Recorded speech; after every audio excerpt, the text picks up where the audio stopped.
నమస్కారం. ప్రస్తుతం మనతో పాటు ప్రముఖ ఆధ్యాత్మికవేత్త, ప్రముఖ జ్యోతిష్య వాస్తు నిపుణులు ఉమామహేశ్వరరావు గారు ఉన్నారు. వారితో మాట్లాడేద్దాం. నమస్కారం గురుగారు. 2024 సంవత్సరం మరి ఆగస్టు నెలలో మేషరాశి వారికి ఎలా ఉండబోతుందో తెలియజేస్తారా? ఈ 2024 ఆగస్టు నెలలో మేషరాశి వారు మొదటి వారము మంచిగా ఉంది. మిగిలిన 2 వారాలు కూడా కఠినంగా ఉంది. ఎప్పుడూ జీవితం ఒకే రకంగా వెళ్ళదు. మనం ప్రయాణం చేస్తున్నామంటే కొంత మెరకు వస్తుంది, పల్లం వస్తుంది. ప్రతిరోజు పగలే ఉండదు, చీకటి వస్తుంది. అలాగే మేషరాశి వారికి ఈ వారంలో, ప్రథమ వారంలో అనుకున్న పనుల్ని సజావుగా చేసుకుంటారు. ప్రతి వారిని మైత్రీభావంతో చూస్తారు. అలాగే చిన్న చిన్న పనులను కూడా పెద్ద పెద్ద లాభాలు తెచ్చుకునే విధంగానే సంచారం జరుగుతుంది. సరే, మొదటి వారం అయ్యింది 1వ తారీఖు నుంచి 8వ తారీఖు వరకు. 8వ తారీఖు దాటిన తర్వాత నుంచి 9, 10 నుంచి కూడా డౌన్గా కిందకి వెళ్తారు. క్రయ విక్రయాదుల్లో నష్టం పొందుతున్నారు. అమ్మడంలో, కొనడంలో కూడా నష్టం పొందుతున్నారు. అలాగే మిత్రులతో కూడా వైరం తెచ్చుకుని గొడవలు పడుతూ ఉండే పరిస్థితి వస్తుంది. ఈ యొక్క గొడవల వలన బంధన యోగం అనేది ఏర్పడుతుంది. బంధన యోగం అంటే ఏంటి అర్థం? కారాగారం, జైలుకి వెళ్ళాలి. అంటే చిన్న గొడవ పడినా కూడా చిలికి గాలివానయ్యి అది పెద్దదిగా మారి పోలీస్ కేసులుగా మారి బంధన యోగంలోకి వెళ్తున్నారు. కాబట్టి ప్రతి విషయమందు కూడా 10వ తారీఖు నుంచి కూడా ఈ మేషరాశి వారు కాముగా ఉండాలి. తొందరపాటు నిర్ణయం తీసుకోకూడదు. ఎవరిని నమ్మి వస్తువులు కానీ, ధనము కానీ, ఏదైనా కానీ ఇవ్వరాదు. అలాగే ఈ యొక్క 10వ తారీఖు కాడి నుంచి కూడా ఎవరికైనా మధ్యవర్తి తత్వంగా వ్యవహరించి ఫ్రోనోట్ల మీద సంతకాలు చేయడం కానీ, హామీలు ఉండడం కానీ చేశారా అత్యంత దారుణంగా నష్టపోతారు. ప్రతి విషయంలోని నన్ను ముట్టుకోకు, నా మాలకి అన్నట్టు దూరంగా ఉండాలి. నీకు ఏమన్నా సాయం చేయాలంది చేసే, ఎడమ చేత్తో కుడి చేతికి కూడా చెప్పక్కర్లేదు. అంతేగాని ఆమె ఉంటాను, నేను లక్షలు ఇస్తాను నీకు అనే పరిస్థితులు తెచ్చుకోకూడదు. తెచ్చుకుంటే నష్టం అనేది సంప్రాప్తం అవుతుంది. ఇటువంటి పరిస్థితుల్లో ఉన్నాడే కాకుండా వాహనముల యందు అత్యంత జాగరూకతను వహించాలి. వాహనము నడిపేవారు చూసుకుని వెళ్ళాలి అతనికి. అంటే అతి వేగంగా వెళ్ళకూడదు, ప్రమాదకరమైన పరిస్థితులు తెచ్చుకుంటున్నారు. 10వ తారీఖు నుంచి మేషరాశి వారికి ఆగస్టు నెలలో వచ్చే పరిణామాలు చాలా దారుణంగా ఉండే పరిస్థితులు కలుగుతుంటాయి. అలాగే భార్యాభర్తల మధ్యన కూడా కలతలు రావడానికి అవకాశం ఉంటుంది 10వ తారీఖు దాటిన తర్వాత. విద్యార్థులు కూడా అనుకున్న దానికన్నా తక్కువ స్థాయికి వస్తారు. ఈ నెలలో ప్రతి వారికి కూడా ఇబ్బందిని కలిగించే పరిస్థితే ఎక్కువగా మేషరాశి వారికి కనపడుతుంది. అయితే ఉద్యోగ రంగంలో ఉన్నవారికి అలా లేదు. మొదటి నుంచి ఉద్యోగ రంగం అంటే ఏ ఉద్యోగం మనం చేస్తున్నారన్నది కాదు, ఏ ఉద్యోగమైనా సరే ఉద్యోగ రంగంలో ఉన్నవారు మొదటి 1వ తారీఖు కాడి నుంచి నెలాఖరి వరకు కూడా శుభ ఫలితాన్ని పొందుతారు. ఉద్యోగులకు మాత్రమే అవకాశం ఉంది ఎక్కువగాను. ఇక వ్యవహారశైలి ఆ రకంగా ఉంటే ఆరోగ్య పరిస్థితి ఎలాగుంది? ఈ మేషరాశి వారికి ఉదర సంబంధమైన అనారోగ్యములు తలెత్తుతాయి. అంటే ఫర్ ఎగ్జాంపుల్ చెప్పుకోవాలంటే గ్యాస్ట్రిక్ ట్రబుల్ లేని వాళ్ళు ఉండరు, చాలామంది ఉంటారు. 190 మంది గ్యాస్ట్రిక్ ట్రబుల్ ఉంటుంది.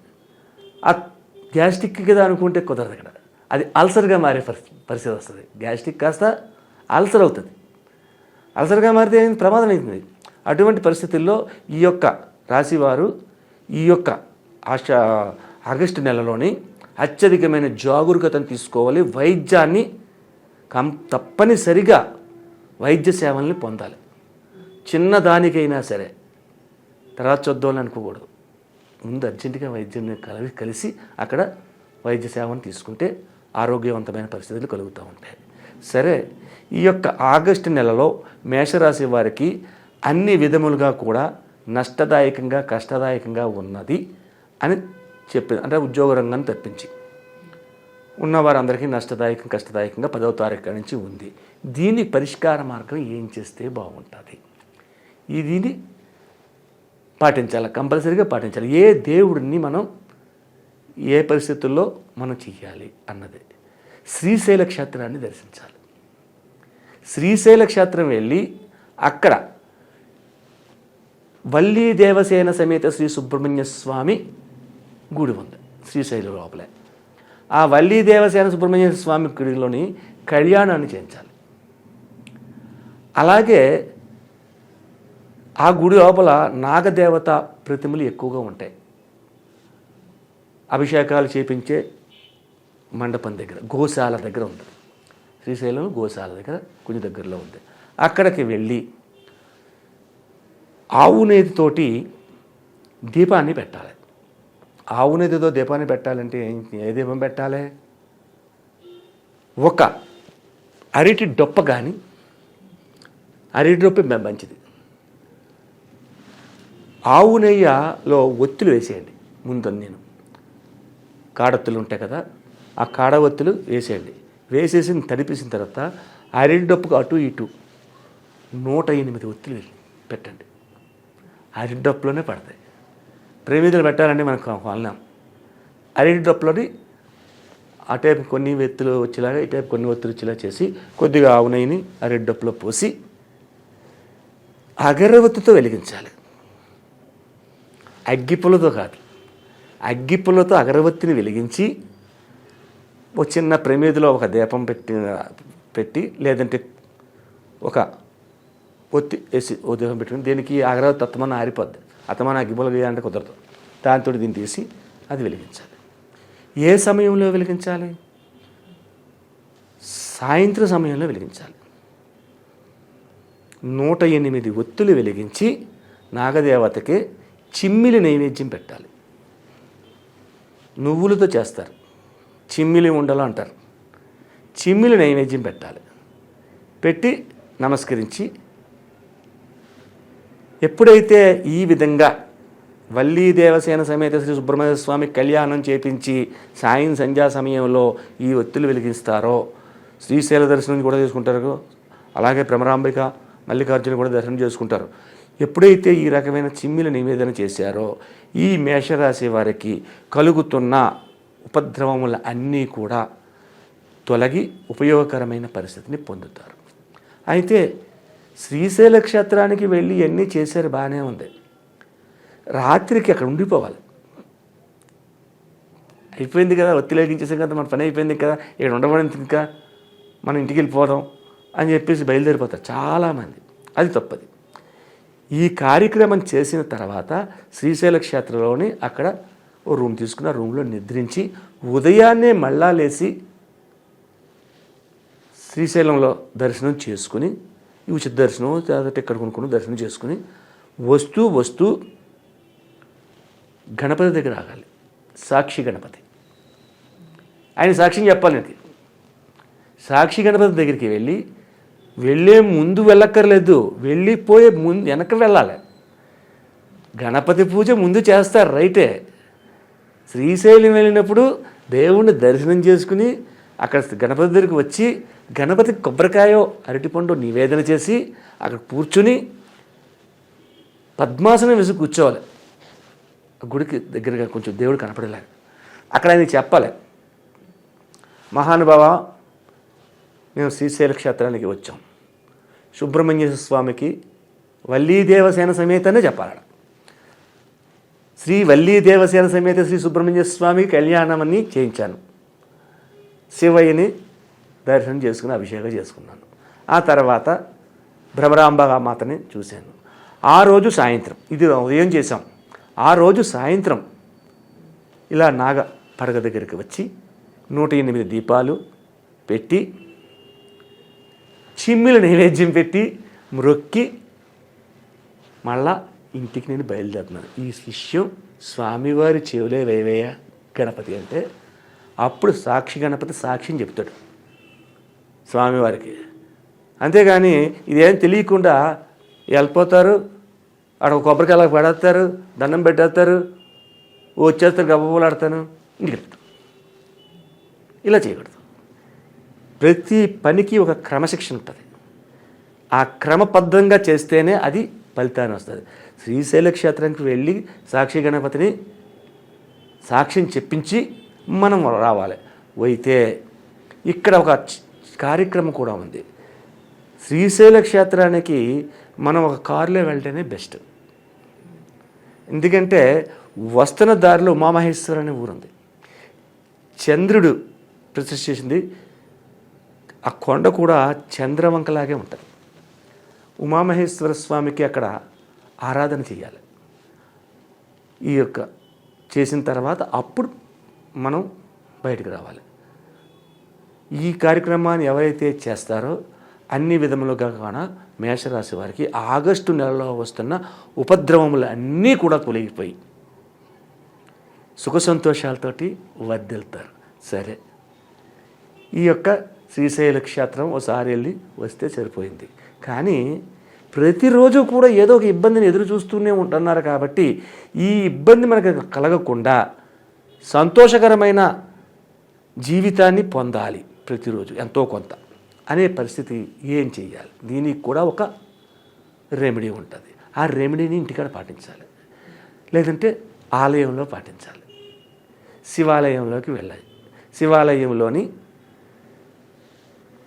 కుక్కలకు బిస్కెట్లు పెట్టడం, శివాలయం దగ్గరికి వెళ్ళి కుక్కల బిస్కెట్ పెట్టడం, ఆవులకి లేదా తోటకూర లేదా టమాటో పళ్ళు, ఎర్రని టమాటో పళ్ళు, కుజుడంటేనే ఎరుపు రంగు, మేషరాశి కుజుడు అధిపతి కదా, అందుకని ఎర్రని టమాటో పళ్ళు అది చేయడం. అలాగే సాధ్యమైనంత వరకు మీకు తోచినంత మందికి, పెద్ద మందికి వందల మందికి అవసరం లేదు, ఒక నలుగురు ఐదుగురికైనా, ఒక ఐదుగురు చూసుకోండి, ఒక ఐదుగురికి కర్డ్ రైస్ అంటారు, తాలింపు అన్నం అంటారు, అది తయారించండి. ఎలా చేయించాలి? ఎలా చేయాలంటే ఎక్కువ కరివేపాకు వేయాలి, అందులో దానిమ్మ గింజలు వేయాలి, నల్ల ద్రాక్ష పళ్ళు వేయాలి. కర్డ్ రైస్లో పులిహార చేయించాలి. ఒక కర్డ్ రైస్, పులిహార, మజ్జిగతో చేసిన అన్నం, దీన్ని దద్దోజనం అంటారు. అందులో ఎర్రని దానిమ్మ గింజలు వేయాలి. దద్దోజనంలో ఎర్రని దానిమ్మ గింజలని, నల్ల ద్రాక్ష కూడా వేయాలి. ఏదో నల్ల ద్రాక్ష వేయమన్నాం కదా అని చెప్పేసి అంత అన్నంలోని ఓ 4 నల్ల ద్రాక్ష కాయలు సరిపోదు, ఒక అరకేజీ అంతా పడాలి. అది తినే కొలిది తినాలనిపించాలి. అలాగే పులిహోర చేయించాలి. పులిహోరలోని ఇంత కరివేపాకు వేస్తున్నారంటే ఇంత కరివేపాకు వేయించాలి. అంటే చాలామంది కరివేపాకు కూడా తింటారు, కానీ కొంతమంది తినరు, అది ఏరేస్తారు. అలా ఎప్పుడైతే ఏరు పారేస్తున్నారో భక్తులు ఆ పులిహోరలో ఉన్న కరివేపాకుని, మీలో ఉన్న కష్టాలను కూడా వేరు పారేస్తున్నారు, తొలగిపోతున్నాయి. అయితే పులిహోరలోని కరివేపాకు, జీడిపప్పు, పల్లీలు, ఏరుశనగ గుళ్ళు అంటారు, ఇవి కూడా వేసి చింతపండుతో తయారు చేయాలి. చాలామంది దబ్బకాయ కానీ నిమ్మకాయ కానీ పొండుతారు, కాదు, చింతపండుని ఉపయోగించాలి.